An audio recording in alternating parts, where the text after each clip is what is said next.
நாம் அனைவரும் அடிக்கடி பயன்படுத்தும் வார்த்தை ஹல்லேலூயா. இதன் எபிரேய மூலத்தை அறிவது மிகவும் ஆச்சரியமானது. இது 2 ஹீப்ரு வார்த்தைகளின் சேர்க்கை. அதன் அர்த்தத்தையும் ரகசியத்தையும் தமிழில் விரிவாக பார்ப்போம். ஹல்லேலூயா என்ற வார்த்தை இந்த 2 பகுதிகளால் ஆனது.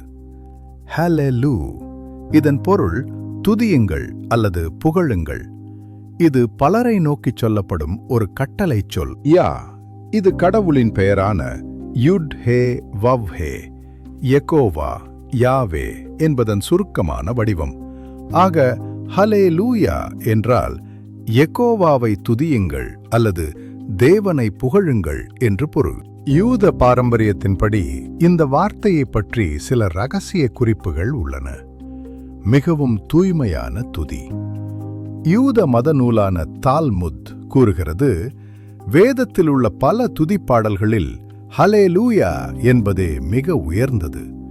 ஏனெனில் இது துதி, ஹல்லேல், கடவுளின் பெயர் யா ஆகிய 2ஐயும் ஒரே வார்த்தையில் இணைக்கிறது. மகிழ்ச்சியின் அடையாளம்.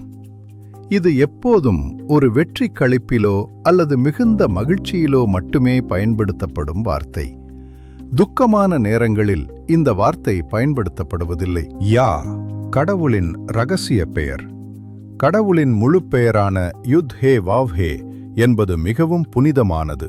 அதை யூதர்கள் உச்சரிக்க மாட்டார்கள்.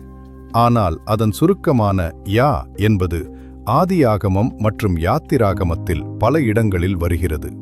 யா என்றால் எப்போதும் இருப்பவர் அல்லது உயிரைத் தருபவர் என்று அர்த்தம். சுவாசம்.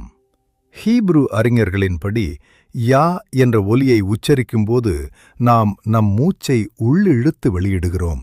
அதாவது நமது ஒவ்வொரு சுவாசமும் தேவனின் பெயரைச் சொல்கிறது என்பது இதன் ஆழமான பொருள். ஆதியாகமத்தில் கடவுளின் பெயர்கள் அறிமுகமானாலும் ஹல்லேலூயா என்ற முழு வார்த்தை முதலில் சங்கீத புத்தகத்தில்தான் அதிகாரப்பூர்வமாக பயன்படுத்தப்பட்டது.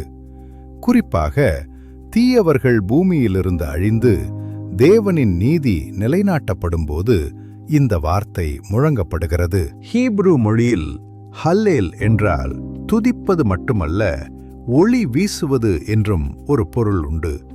எனவே நீங்கள் ஹல்லேலூயா என்று சொல்லும்போது இறைவனின் ஒளியை உலகிற்கு பிரகாசிக்கச் செய்யுங்கள் என்ற ஆழமான பொருளும் அதில் அடங்கியிருக்கிறது. எனவே இனிமேல் நீங்கள் ஹல்லேலூயா என்று சொல்லும்போது அது வெறும் உதட்டு வார்த்தையாக இருக்கக்கூடாது. உங்கள் உள்ளத்தின் ஆழத்திலிருந்து அதை சொல்லுங்கள். உங்கள் ஒவ்வொரு சுவாசமும் அந்த படைத்தவரை போற்றுகிறது என்பதை உணர்ந்து சொல்லுங்கள். அது உங்களுக்கும் தேவனுக்கும் இடையிலான ஓர் ஆழமான ஆத்தும தொடர்பாய் இருக்கட்டும்.